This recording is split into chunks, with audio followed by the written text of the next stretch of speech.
मंडळी, हिवाळ्यामध्ये वेगवेगळ्या प्रकारच्या पालेभाज्या मिळतात आणि तीही एकदम ताज्या आणि कमी दरामध्ये मिळतात. आणि पालेभाज्या खाणे आपल्या शरीरासाठी तर आवश्यक आहेच.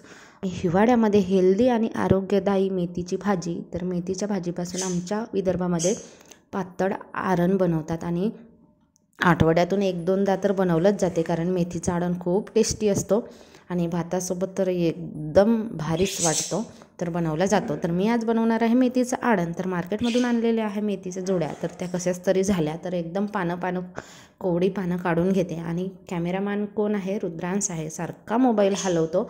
तर मी इथे मेथीची भाजी नीट करते. अशी पिवळी पण पानं पडलेली आहेत ते टाकून देणार, हिरवी आणि कोवडी पानं तेवढी घेणार आडण करायला. आमच्याकडे ना मेथीचे आडण प्रत्येक घरामध्ये बनवला जातो, तो पण आठवड्यातून 2-3दा, आणि तेही सगळे लोक आवडीने खातात. कारण आमच्याकडच्या मेथीच्या भाजीला एक वेगळ्या प्रकारचा सेंट असतो, सुगंध असतो, त्याच्याने भाजी खावीशी पण वाटते. आणि हिवाळ्यामध्ये हिरवा ताजा कोथिंबीर असतो, हिरव्या मिरच्या असतात अशा वेळेस आडण बनवलं तर एकदम भारीच वाटते. तर मेथीचं आडण घ्यायला तर मी मेथीची भाजी घेतलीच आहे, कोवडी पानं काढून. त्याचबरोबर काय काय घेतलेलं आहे तर टमाटर, कांदा, हिरव्या मिरच्या, कढीपत्ता. तर टमाटर कुठल्या बी पद्धतीचं आडण बनवा, आमच्याकडे टमाटर जरा जास्त घेतले जातात. तुम्ही शेवग्याच्या शेंगाची पातळ भाजी केली त्यावेळेससुद्धा टमाटर जास्तच घेतले जातात, आणि मेथीचं आडण केला त्यावेळेससुद्धा टमाटर चांगले जास्त घेतले जातात. आणि खरं सांगू तर हा आडण हा पदार्थांना मला तेवढा फारसा जमत नाही. ज्यावेळेस म्हणजे घट्ट होऊन जातो माझ्या हाताने, पाहिजे तेवढा पातळ होत नाही, घट्ट होतो, त्यामुळे मी सहसा करत नाही. पण करतेच हिवाळ्यामध्ये, म्हणजे टेस्ट वाटते ना, खायला चांगलं वाटते, तर मी 1-2दा करते, जास्त वेळ करत नाही. पण आमच्याकडे ना बऱ्याचदा केला जातो दुसऱ्यांच्या घरी. तर इथे मसाल्याचा डब्बासुद्धा तयार आहे. कांदे, हिरवे मिरच्या, कांदा, टमाटर हे सगळं कट केलेलं आहे, आणि मेथीची भाजीसुद्धा धुतलेली आहे. तर इथे 2-4 लसणाच्या कऱ्या घेतलेल्या आहे, जिरा त्याच्याने फोडणी दिलं, त्याच्यानंतर कांदे, हिरवी मिरच्या हे टाकून दिलं, आणि जसं आपण नेहमीच्या भाज्यांमध्ये शिजवतो त्याच पद्धतीने शिजवायचं. लवकर शिजले पाहिजे कांदे आणि हिरवी मिरच्या, म्हणून मी थोडासा चिमटभर मीठ टाकला, जेणेकरून की आपले कांदे मिरच्या लवकर शिजतात. आणि त्यानंतर बघा, धने पावडर, हळद हे सगळं चवीनुसार आपण टाकून द्यायचं. आता मिरच्या टाकल्या आहेत, हिरव्या मिरच्या, ते पण जास्त प्रमाणामध्ये, म्हणजे त्याच्यामुळे तिखट टाकायची काही गरज नाही. तर हळद आणि धने पावडर टाकलं, हे व्यवस्थित शिजल्यानंतर टमाटर टाकायचे. टमाटरसुद्धा व्यवस्थित छान असे शिजू द्यायचे.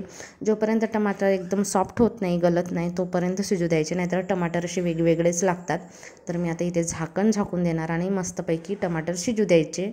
तोपर्यंत मी काय करते तर रात्रीचे घासलेले भांडे, जे की आता सुकलेले आहेत, ते लावते. म्हणजे वेळेवर आपल्याला हातासरशी कुठलाही भांडा पटकन दिसतो, आणि भांडे लावले असले तर नंतर चहा नाश्त्याचे भांडे घासायला आपली भांड्याची जाडी तेवढी मोकळी राहते, आणि हा वेळ थोडासा राहतो मोकळा. तर मी ह्या वेळेमध्ये भांडे लावून घेते. म्हणजे गॅस आपली बिजी असते, मग करायचं काय, तर बाकी जे इतर कामं असतील ते पटपट आवरून घ्यायचे, म्हणजे वेळेवर आपल्याला घाई गडबड होत नाही. तर बघा, टमाटर चांगले गललेले आहेत, सगळे मसाले वगैरे टाकलेले आहेत चवीनुसार, टमाटर पण शिजले. आता टाकायची मेथीची भाजी, आणि मेथीची भाजी टाकल्यानंतर चांगलं असं मिक्स करून घ्यायचं, आणि परत झाकून द्यायचं. म्हणजे मेथीची भाजीसुद्धा व्यवस्थित शिजली पाहिजे, गलली पाहिजे, तोपर्यंत मी झाकून ठेवणार. आणि भाजी टाकल्यानंतर तर पाणी सुटेलच, आणि त्या पाण्यामध्येच आपली भाजी, टमाटर, कांदे, मिरची हे सगळे व्यवस्थित परत शिजतील, एकजीव होऊन जातील.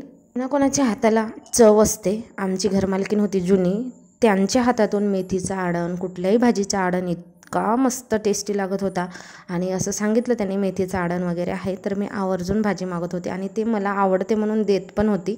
आणि मला कसं हे आडण हा पदार्थ एवढा काही परफेक्ट जमत नाही, कारण माझी आईकडे पण तिला पण नाही येत होतं ना व्यवस्थित, हे आडण पदार्थ करत नव्हती, आणि तिला भाजी आवडतच नव्हते मुद्दाम माझ्या आईला, तर ती करत नव्हती. तर माझी पण तशीच सवय झाली. मी खाते पालेभाज्या वगैरे, पण मेथीची भाजी शिजली त्याच्यानंतर मला पाहिजे तेवढा मी पाणी टाकून घेतला. म्हणजे आपल्याला मेथीची भाजी पातळ करायची आहे, तर आपल्याला, म्हणजे आम्ही दोघंजणं आहे, दोघंजणाला दिवसभरात पुरेल एवढं मी पाणी टाकून घेतला, आणि पाण्याला चांगली उकळी येऊ द्यायची. आणि वाटीमध्ये मी तांदळाचा पीठ का घेतला तर खरी कमाल असते ह्या तांदळाच्या पिठाची.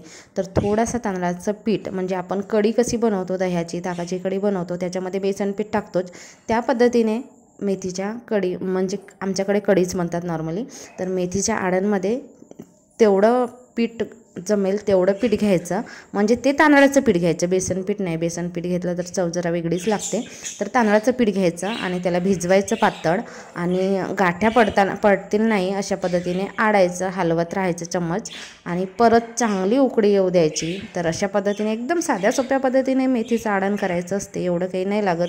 अद्रक लसूण पाहिजे, मसाले पाहिजे, हे पाहिजे ते पाहिजे असं काही नसते. नॉर्मली आपण जे आहेत कांदे, हिरवे मिरच्या, टमाटर याच्यामध्येच आपण आडण बनवू शकतो आणि ते पण छान वाटते. मी लावलेल्या वाफ्यांमध्ये कोथिंबीर चांगला आला आहे, तर मी तिथचंच कोथिंबीर वापरते आणि पाहिजे तेवढाच आणते मी भाजीपुरता. दोन्ही टायमेला स्वयंपाकाच्या वेळेवर आणायचं, म्हणजे आधीच आणून ठेवायचं. तर मी ताजा कोथिंबीर आणलेली आहे बघा मेथीच्या आडणमध्ये टाकायला.